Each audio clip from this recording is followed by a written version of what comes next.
This is the New England Journal of Medicine COVID-19 update for May 5th, 2021.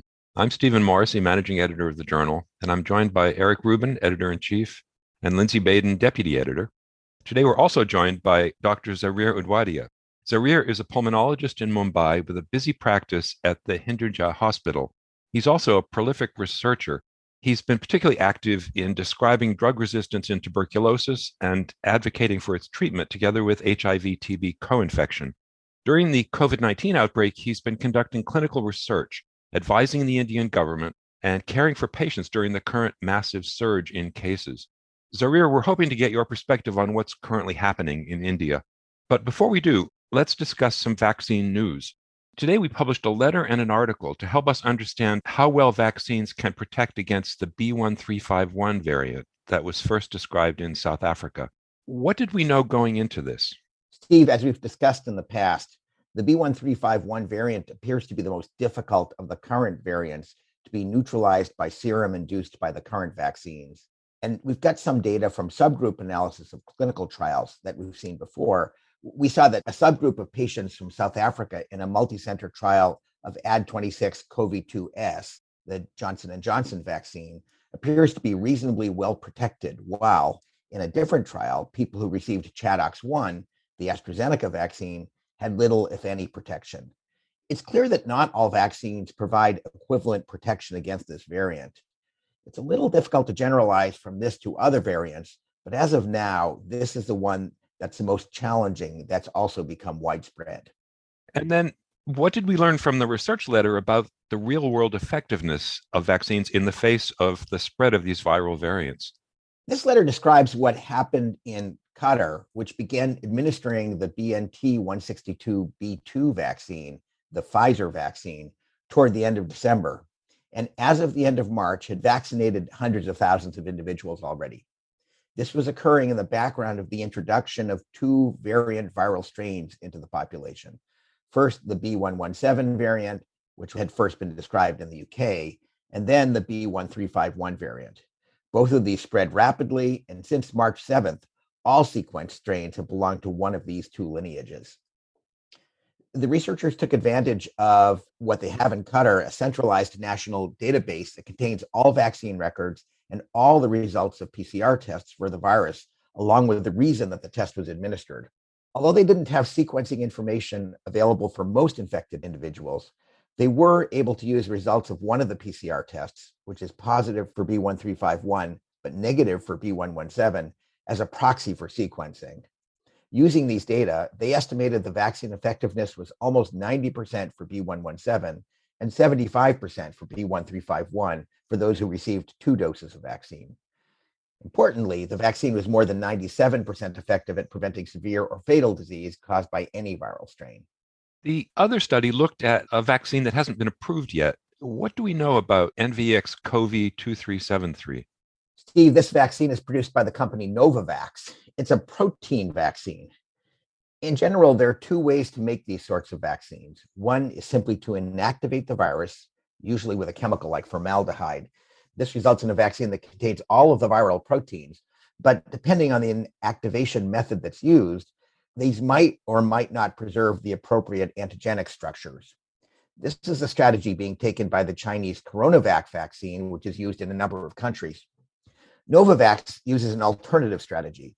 They started with purified spike protein and insert that into a micellar nanoparticle.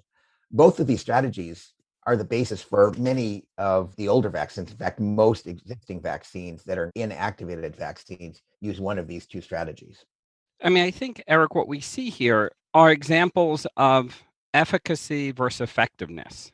High quality clinical trials like the Novavax trial that you just discussed help us understand some degree of the efficacy of a given construct, here a protein-based vaccine. And what we see in Qatar is how does deployment of a vaccine like one of the mRNAs impact disease and significant illness across the country, given their comprehensive surveillance system. And I think both lines of data are very important. They tell us something different, But I think it's something we have to think long and hard about from a public health standpoint, is how we interpret data on infection and mild to moderate illness versus preventing severe illness, hospitalization. And so I think that these data help inform our thinking, although inadequate. They're important advances to the discussion about how do we use the vaccines available and how do we think about moving forward vaccines that show promise, particularly with different technology, such as a protein construct. It's an interesting time because here in the US, we actually have plenty of vaccine. In fact, there's some question, as you know, Lindsey, as to whether or not we can convince enough people to take the vaccine that we have so that it can be used. But that's certainly not true worldwide. And as we'll get into our discussion with Zarir later, there's an enormous need worldwide for vaccine. So I think that we have two issues. One is producing enough vaccine, and the second is placing our bets or covering the entire ground so that we know that among the technologies we're using, we have something that's going to be durable and that's going to hold up as the disease evolves over time. And it begs the question of what is protection and how do we measure protection? And how do we interpret serologic or neutralizing antibody endpoints against viral strain A versus viral strain B, and how this then correlates with how a vaccine behaves in the community? And will these endpoints be the same for different vaccine constructs? Will they be the same for different viral variants that emerge and circulate? And it'll be an ongoing discussion and scientific dance with the virus to understand how best to control, contain, and prevent illness. I've got to say, it's a little bit disappointing for many people that we don't have good correlates of immunity, even for the vaccines that are being widely used.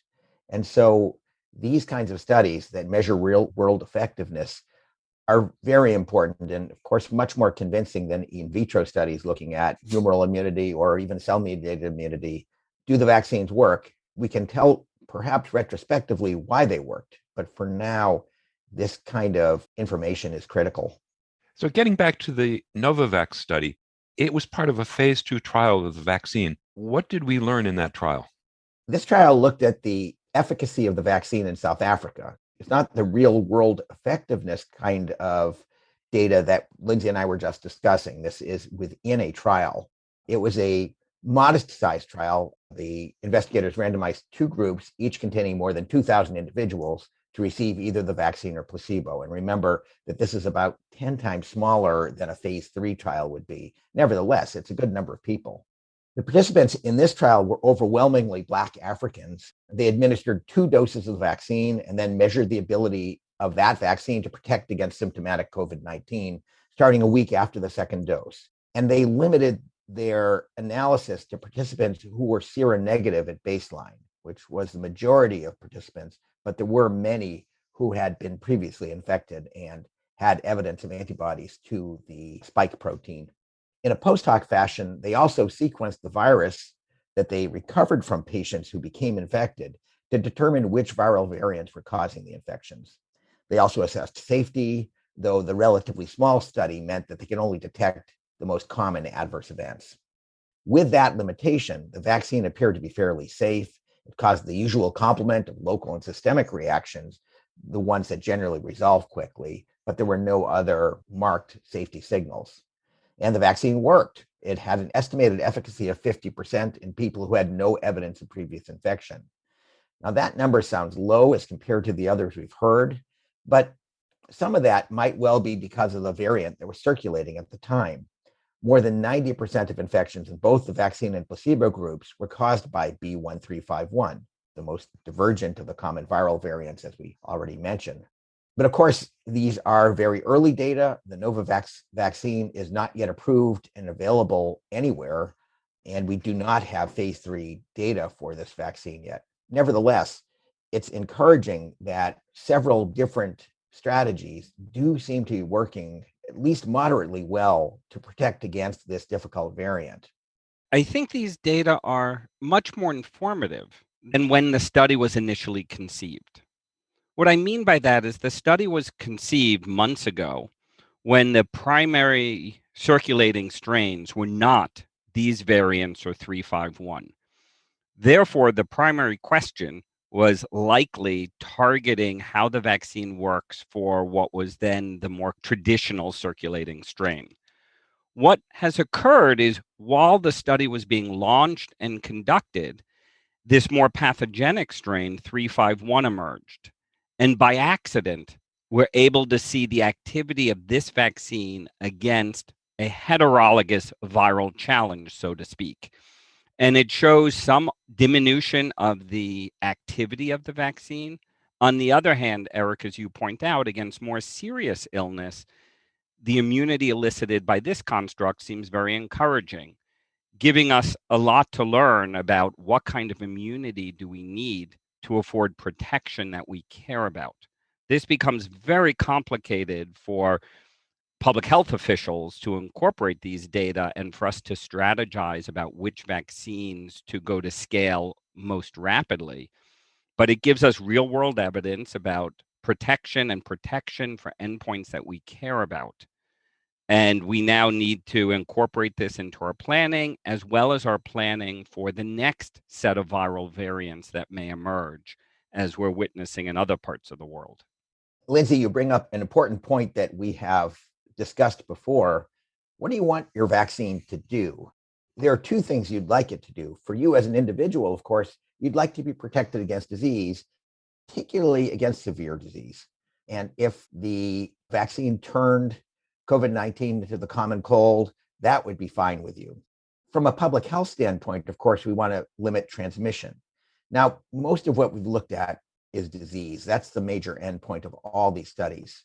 We still know a limited amount about transmission. Obviously, having the first part is critical. Having a vaccine that protects against the potentially lethal effects of the infection is the most important part. And that we seem to have. And as you pointed out, that we seem to have even for this very difficult variant.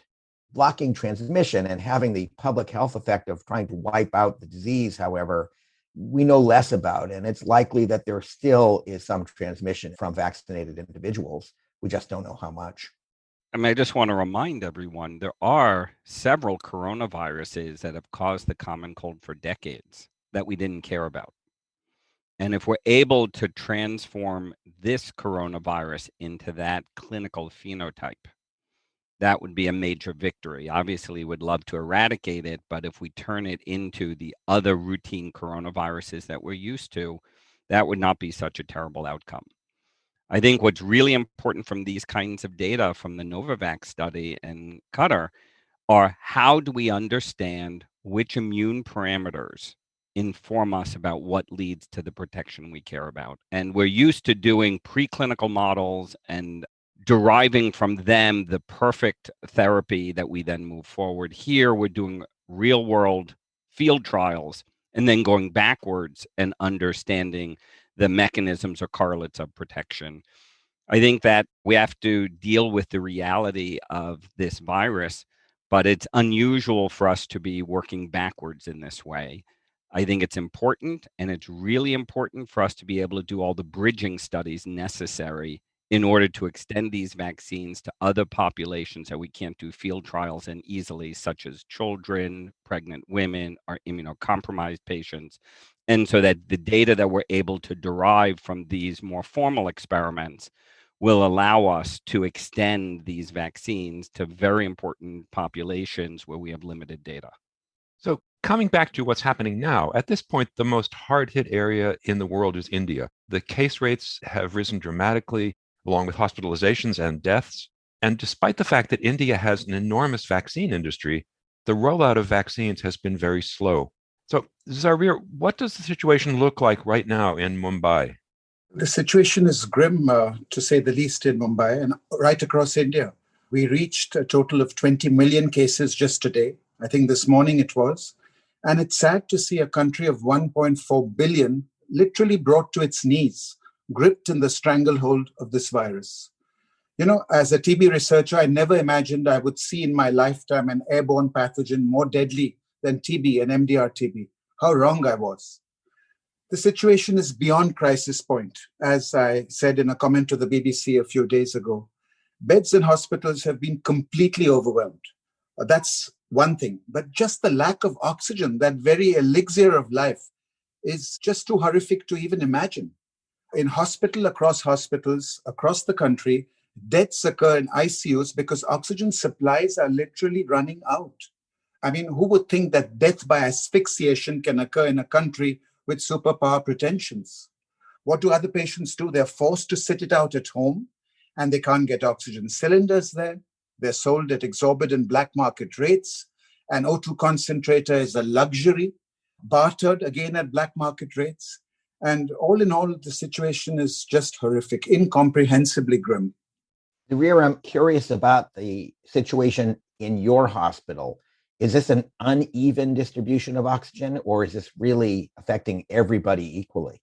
It's affecting everyone. So what we have done is stopped using central oxygens, moved to concentrators, and giving the more mild to moderate cases about 3 or 4 liters at the very most on an O2 concentrator, conserving our central oxygen for the more sick patients in ICU.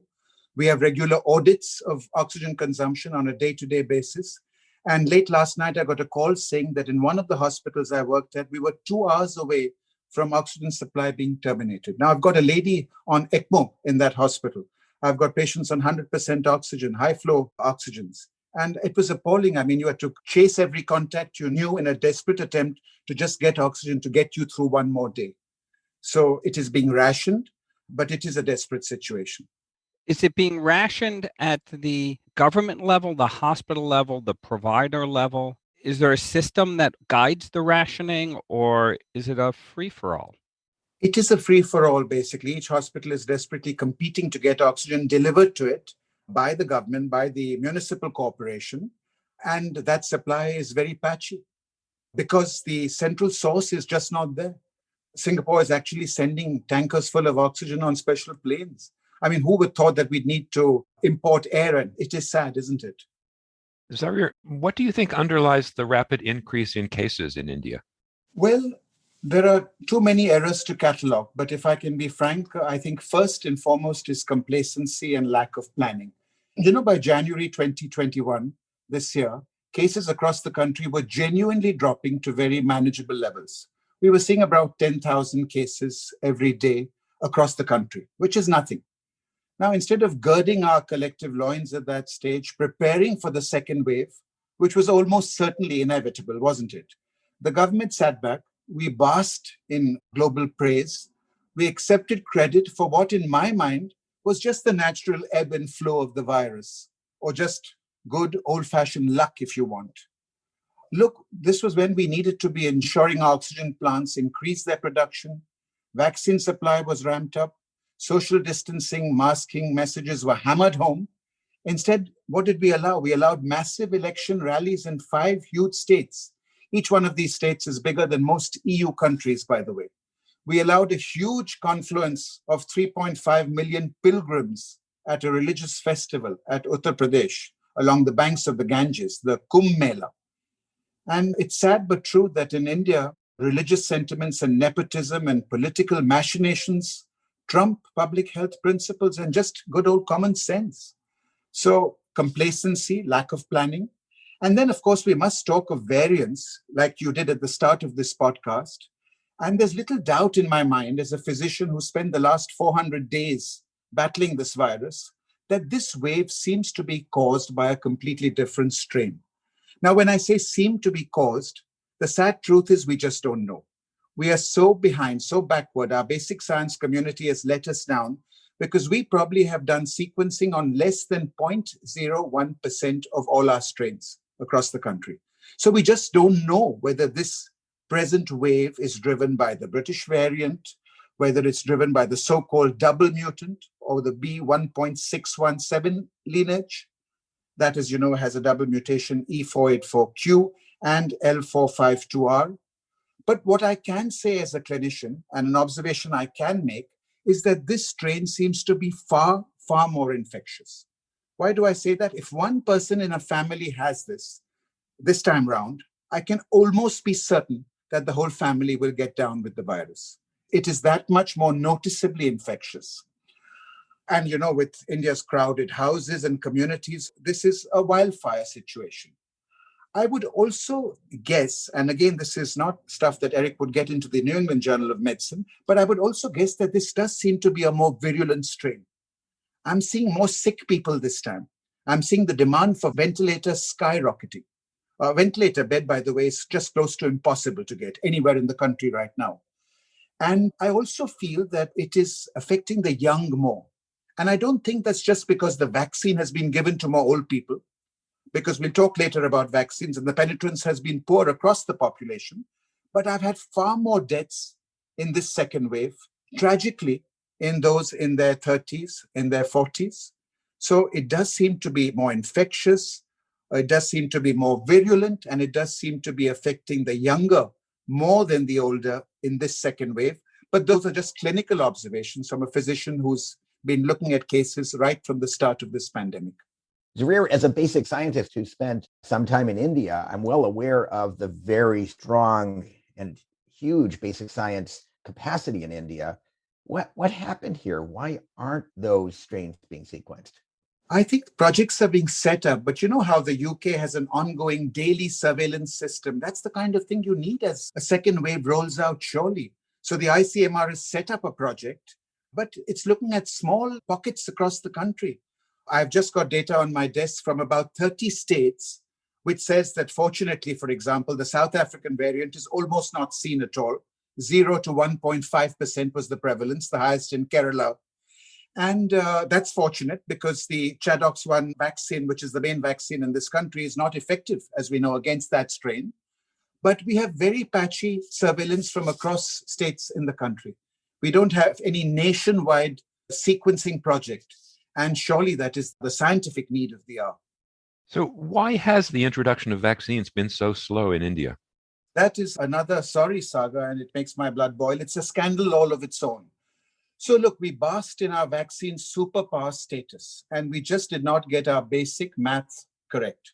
We failed to realize that a country the size of India would need, I would say, about 1.6 billion doses to inoculate its vast population 2 times over. Instead, our chief vaccine manufacturer, the Serum Institute of India, Pune, was given an order by the government of just 15 million. Now they're desperately being told to ramp up capacity. It's too late. You can't do that in an instant with something as complex as vaccine production. We did not allow any other foreign manufacturer entry. Isn't it sad that Pfizer was keen to give lots of vaccines, but we denied them the license and instead of wooing them, turned them away. And then with generosity bordering almost on the insane, we donated vaccines to 90 countries, neighbors, political goodwill, neighbors, other countries as well, so that around the mid of March, we had donated more vaccines than we had actually used in our own population. Then there has been great vaccine hesitancy, as there has been in parts of the US and parts of Europe as well. But that, of course, has now been replaced by vaccine desperation. And each of the 3 hospitals I work at also serves as a vaccine center. And there are desperate queues, almost wild mobs, no luxury of 6 feet distancing or 3-meter distancing. And I do believe that vaccination sites are also super spreader events. You know, Eric, common sequence is you go for your first shot of vaccine, 8 days later you get COVID, or 5 days later, or 10 days later you get COVID. And this ends up giving the vaccine a bad name, when really they probably contracted the virus in our super crowded vaccine centers. So in a sense, doing more harm than good. What I'm also seeing, and this is most frightening, is people getting bad infection. We talked about the ultimate aim of a vaccine, whichever it is, keeping you out of the morgue and keeping you out of the ICU. Well, I am seeing people in the morgue and in the ICU 6 weeks, a full 6 weeks after they've received one of the 2 Indian vaccines. Now, that is frightening because, for example, with the Oxford vaccine, the UK and Spain, I know, are allowing 1 to 3 months even between the first and second doses. But I'm seeing people who, after 6 weeks, when you would expect a good antibody response to have set in, such patients still coming in, not just contracting mild COVID, but coming in with severe COVID, needing the ICU, needing the ventilator. And finally, of course, we therefore don't know how these two available vaccines hold up against the variants. I know Dr. Fauci made a plug for the indigenous COVAX and its efficacy against the double mutant, but I couldn't find a paper to back that claim, really. So sadly, what we've seen is that about, I would say, less than 5% of the Indian population is vaccinated. And if you punch that into this lovely app called Time to Herd, which you must all have seen, it sadly shows that we are 700 days away from herd immunity, conservatively put at 70% receiving a vaccine. So we've got miles to go, haven't we? Zarir, you've spoken eloquently about the lack of resources to care for the very large number of patients that you're facing. How much is this a COVID-specific problem in India, and how much is it due to underlying issues in healthcare? That's a good point. We've chronically underinvested in healthcare. We spend less than 1.4% of our GDP on public healthcare, and all that is coming back to haunt us. You know, we are trying to get medical students to double up. We're getting non-allopathic doctors of all faiths and persuasions. We're trying to get retired physicians to step in. There is a huge manpower crunch as well. And we have chronically underinvested, as I said, in basic things like manpower and public health. Right now, is the issue a shortage of physicians or a shortage of healthcare personnel? It sounds as if there's a shortage of a lot of things going on. You're quite right, Eric. But my colleagues on my COVID rounds are a neurosurgeon, an orthopod, a pediatrician, a palliative care specialist. So everyone is rolling up their sleeves and pitching in. But it's exposing for example, the great gaps in the number of chest physicians, ID specialists, and intensivists who really should be at the front of this battle. Zarir, you point out a much bigger problem, which is just the physical infrastructure. You've vaccinated a small number of your population, yet in the process of vaccinating them, you paint a picture of crowded situations that are super spreader events. And without the right infrastructure to be able to deliver vaccine or deliver care, the downstream realities get worse. Absolutely. I see these beautiful pictures of vaccine centers in Europe and the US where you're respectfully masked up and keeping safe distance from one another. This is a chaotic stream, a melee of people just crowding around to be vaccinated. And bear in mind that no vaccine is going to save us from this second wave now. It's too late already. So it will maybe protect from the third wave when that inevitably sets in. But it is too late for this desperate population to be saved even now by the vaccine. Though, of course, as a priority, we need every school, every general practitioner's clinic to be doling out the vaccine. But that's if we had enough of it in the first place. So on yesterday, I think we had 400,000 cases, which was a global record across the country. But it was also paradoxically the day when vaccinations were at their lowest. Only about 5 or 6 centers throughout Mumbai, a city of 15 or 20 million, actually had any stock of vaccine. Now, this is controlled by the government. So the government will distribute it to the state, and the state will distribute it to different vaccine centers. So from the top up, there has been a screw up. Your description of what's going on at vaccine centers raises the question, Zarir, of what's going on in terms of public health measures. Do people wear masks? Are people getting the message that they should be wearing masks and avoiding crowds at this point? At this point in time, everyone is masked. The roads are deserted except for ambulances wailing around with sirens. But I see every single person who I pass on the otherwise empty streets masked up just now. But it's too late for that again. What needed to have been done was really, as I said, around January or February was a wonderful period of time. And when physicians ask me from all over the world, how did you do so well? How did you get rid of this virus? The honest answer, of course, was that we lucked out, really. I think it was just the natural ebb and flow of this disease. And that was the stage to, as I said, ramp up oxygen capacity, ramp up beds and ICUs. Not easy to do at short notice, but China has shown that it can be done. And of course, to hammer home the message of universal masking, double masking, if you will. But that just wasn't done. We let our guard down collectively. We weren't instructed to do otherwise. I mean, you remind us, Zarir, of the interpandemic period. We've been dealing with this for decades, where we have a pandemic of some sort. We have a chaotic response locally, globally. The pandemic quiets down. We've seen this with Ebola, Marburg, among others. And then in the interpandemic period, we become complacent and focus on other priorities. With SARS-CoV-2, we've had surges and then they regress. And do we learn lessons from the surge to be able to plan and prevent the next surge? And I think what you're describing in India does not sound that different than in other parts of the world. Unfortunately, the variant circulating and the way in which it's transmitting is leading to a utter disaster. But this complacency, when we seem to be gaining control, is its own problem in diminishing our proper investment and planning. True. I enviously saw pictures of people in the UK, for example, thronging into pubs, into restaurants, at even a concert. And you wonder if that's wise, even though they are on top of the situation, have large percentages of their population vaccinated, you would feel the need to be more wary, even in this situation. Would you agree? I worry a lot about what is going on in parts of the world where congregating in indoor settings without masks right now, to me, is worrisome for igniting repeat transmission events. And this also has to be looked at in relation to forces beyond simple social policy with weather. When it's sunny and warm out, such as in the summer here in the US, there's naturally more distance in how we interact, and how that may be exacerbated in the winter when we then have crowding again. And we see this with influenza and other respiratory viruses. And my thinking is, I don't see why SARS-CoV-2 won't behave like respiratory viruses, and therefore may take advantage of different aspects of human behavior.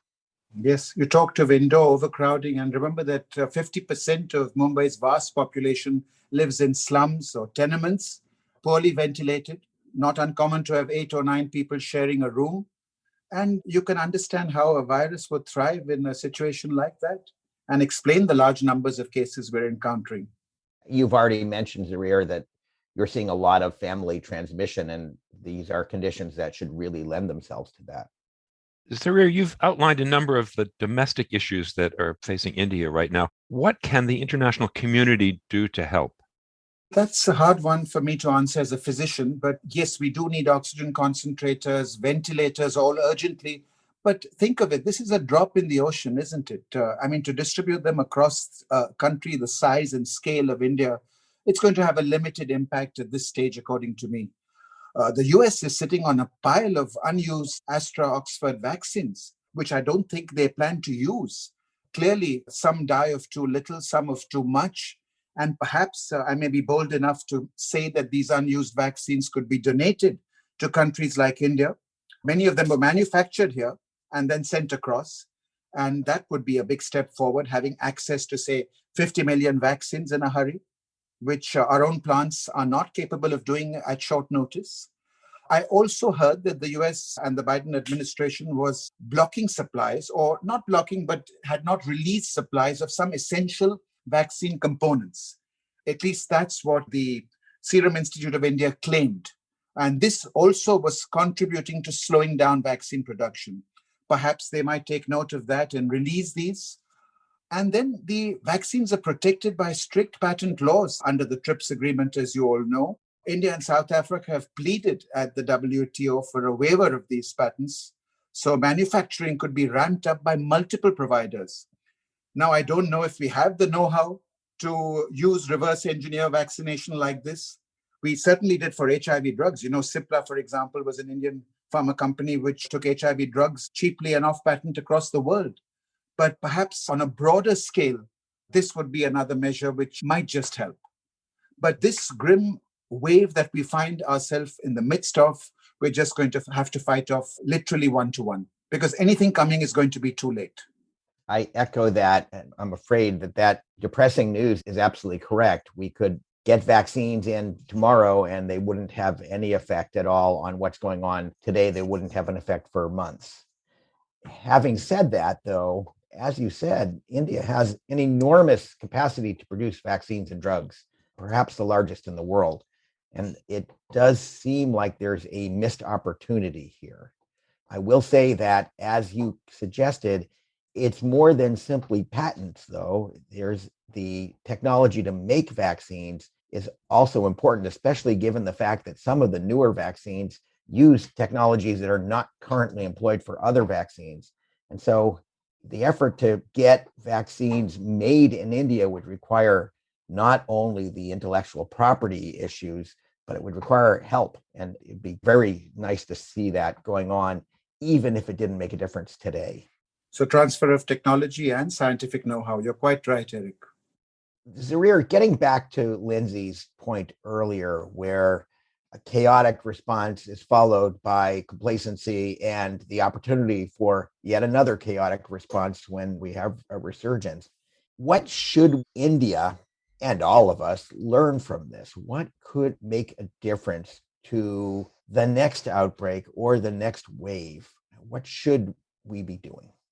I think it would be foolish if we haven't learned from what's happened, but everyone has short memories.